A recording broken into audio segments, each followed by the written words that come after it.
Alright, mesdames et messieurs, bonsoir et bienvenue dans cette énorme vidéo affreuse que je réalise en collaboration avec Jour de Crime et qui parle de l'histoire étrange sur l'inconnu de la fosse septique. Vous allez connaître tous les secrets de cette histoire réelle ainsi que tous les mystères qui tournent autour. Bien évidemment, tu connais la suite. Bienvenue dans ce raid paranormal.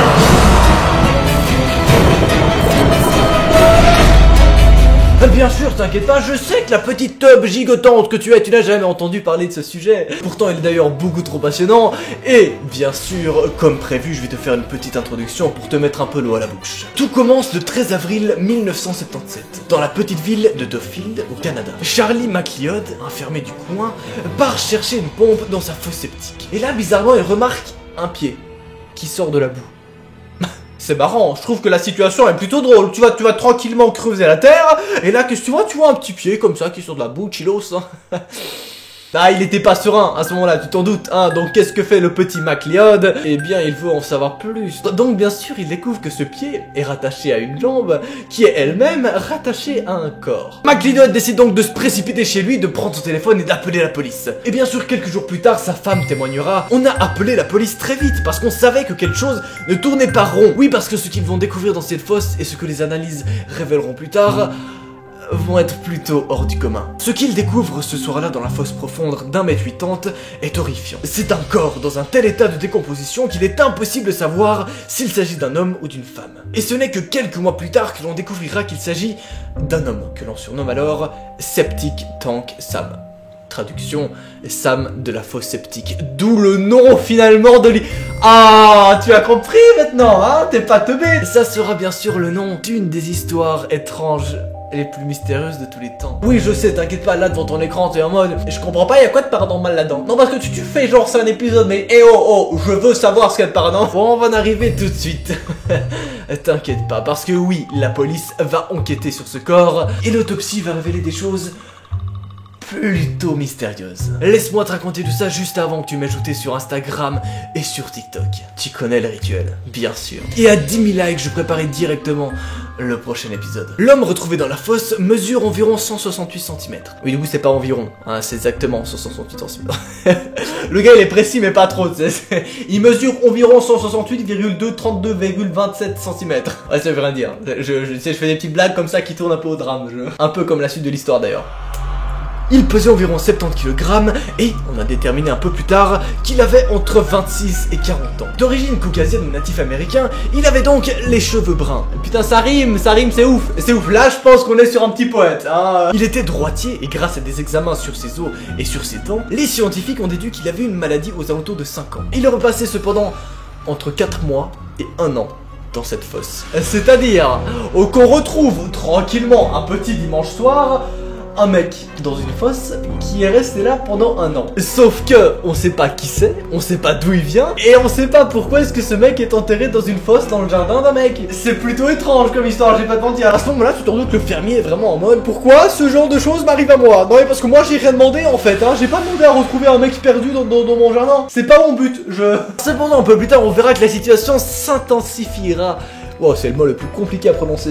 Bref, la situation deviendra vraiment plus critique lorsqu'on découvrira les choses suivantes. Le fait le plus frappant est que cet homme a été torturé. Les policiers disent même qu'il s'agit d'une des scènes de crime les plus horribles et cruelles qu'ils auraient rencontrées. D'après l'autopsie, il a été attaché et battu pendant qu'on le brûlait à de nombreuses reprises avec un chalumeau et des cigarettes. Comme le prouvent d'ailleurs les marques de brûlure sur ses vêtements. Et ses parties génitales ont également été sectionnées.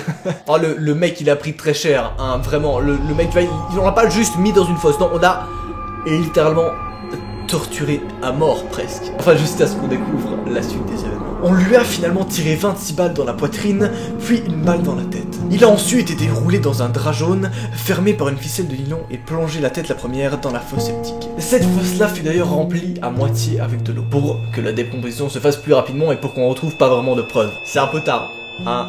Ça a failé quoi, tu t'en doutes, hein. Le ou les tueurs ont versé de la chaux vive dans la fosse, sans doute pour dissoudre le corps plus rapidement, mais avec l'eau déjà présente, la réaction chimique ne s'est pas produite. Et cela a eu l'effet contraire. Le corps a été donc parfaitement conservée. C'est donc comme ça qu'on a retrouvé toutes les preuves et toutes ces choses mystérieuses. Caliente mucho bueno, hein, clairement. Vous avez donc eu maintenant les faits, mais savez-vous qu'il existe de nombreuses théories à son sujet, certaines plus plausibles que d'autres, et je vais donc commencer par vous expliquer la théorie principale des policiers. Par sa probable origine aborigène, les enquêteurs ont pensé qu'il s'agissait sûrement d'un migrant ou d'un travailleur étranger. Tout du moins, pas d'un habitant d'Alberta. Ses vêtements, donc une chemise en jean et des jeans bleus, laissent penser qu'il s'agissait d'un fermier ou d'un ouvrier. De plus, on pense également que le ou les tueurs étaient de la région, car ils ont su où cacher le corps afin qu'il ne soit pas retrouvé avant un long moment. Aucune preuve n'a été retrouvée permettant d'affirmer que le crime a eu lieu sur le terrain de la ferme de McLeod. Sam aurait donc été tué autre part avant que son corps soit transporté. Je résume donc les situations à ce moment précis. On a donc un fermier qui va tranquillement le soir, commence à creuser dans sa fosse, et là, qu'est-ce qu'il voit? Il trouve un pied, il tire le pied, il voit qu'il y a un corps derrière. Ce corps-là appartient apparemment à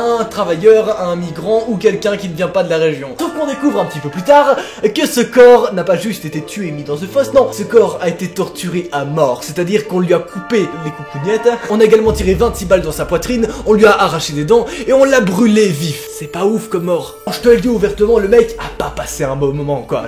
Les policiers pensent donc qu'il s'agit à ce moment-là d'un ouvrier qui aurait mal travaillé ou qui aurait, je sais pas, enfreint son patron ou quelque chose comme ça, et le patron, qui était vraiment surréaliste dans ses actions, a décidé de se venger et donc de tuer cette personne. Mais cette théorie me paraît un peu facile, donc il y en a d'autres qui sont bien plus intéressantes. Voici donc la suite des secrets à propos de cette histoire. Certains pensent que l'inconnu aurait pu être un pédophile et qu'on l'aurait tué pour se faire vengeance. D'où la nature du coupage, hein, finalement, de ces coucougnettes. Allez, je me marre là-dessus alors que c'est un truc beaucoup trop trash, mais ça pourrait expliquer ça, finalement. Ses empreintes et son fichier dentaire ont été envoyés à plus de 800 dentistes dans la région, car il avait encore presque toutes ses dents, et qu'il montrait qu'elle se les était fait soigner peu de temps avant sa mort. Malheureusement, cela n'a mené à rien. On a juste vu que le mec s'est fait soigner ses dents avant de mourir. Pourquoi? C'est un vampire? Ça fait partie des théories, en effet, peut-être que c'est un vampire. En 1979, le docteur Clyde Snoad d'Oklahoma a reconstruit le crâne de Sam afin de l'identifier. On a donc exhumé le corps et procédé à des centaines de mesures. C'est là qu'on a découvert qu'il aurait des origines donc aborigènes et qu'il avait probablement environ 35 ans. Mais, là encore, malgré cette reconstitution et la publication en 1983 du portrait de Sam dans les médias, personne n'a donné aucune information. Il est aujourd'hui enterré dans une fosse commune du cimetière d'Edmonton. Pourquoi est-ce qu'après des centaines et des centaines d'annonces, personne s'est manifesté et personne ne prétend connaître cet individu? Pourquoi personne n'a signalé à la police que, je sais pas, son mari, son père, son fils, j'en sais rien, a fait disparu? Pourquoi est-ce qu'un jour sur Terre, on a retrouvé un cadavre dont personne connaît l'existence? Ce mec est juste un putain de mystère.